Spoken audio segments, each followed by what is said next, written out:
one of the things that has changed for you, as I mentioned on the top of the show, is your name. What motivated that change for you?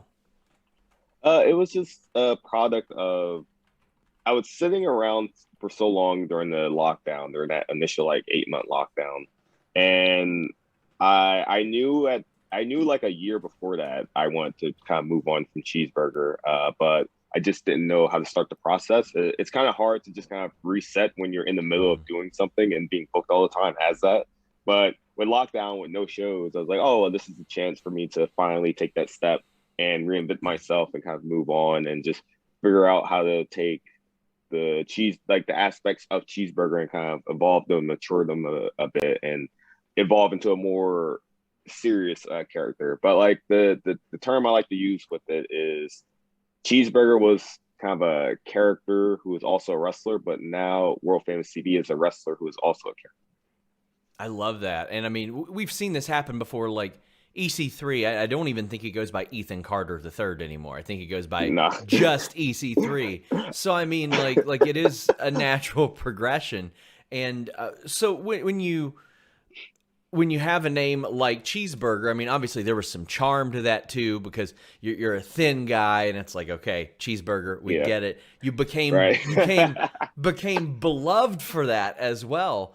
But I mean, also you're advancing into a new stage of your career, like, Mm, and I want to talk about the pure rules stuff later on. But mm, obviously you're training nonstop. You've been wrestling for over a decade now. It seems yeah. like a natural evolution and a natural progression, and you not just wanting to stick to this one thing that maybe people found you with. Yeah, it was one of those things where it's like, all right, I started my first match for Ring of Honor was 2013, and that was kind of like the start of the Cheeseburger character. And that just happened completely by accident. That was just completely. I did this segment with Charlie Haas, and he beat me up, and he called me Cheeseburger on the mic, and fans started chanting it. I mean, that was already my nickname in the Yeah. locker room anyway, but he just called me that, and people started chanting it, and my boss was like, "Oh, we might have something here," and I remember right away thinking like, oh man, I got to wrestle this Cheeseburger. This is gonna suck. But it got me like so many opportunities just because it was the thing I always heard about Cheeseburger would be like, especially if I did like small indie shows, they'd be like, oh man, like my kid like really liked that guy named Cheeseburger, or we remember your name because it was Cheeseburger, or like you came out with like the burger hat or had burgers in your gear. Some it was always memorable for people. It was fun.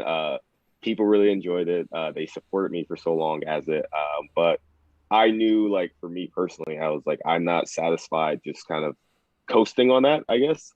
And I knew that Cheeseburger was always going to kind of be a barrier to the success that I wanted to have, like the like moving up the card, winning championships, like all that. I knew I could do it as Cheeseburger, but it was going to be kind of like trying to progress with like an anchor tied to me. So I just knew it was time to make a change, and thankfully, I'm glad people have supported it thus far.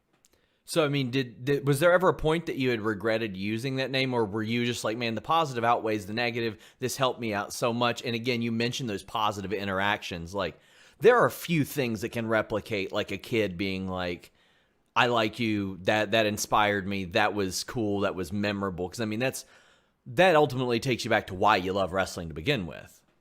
Right. Yeah, I hated the first.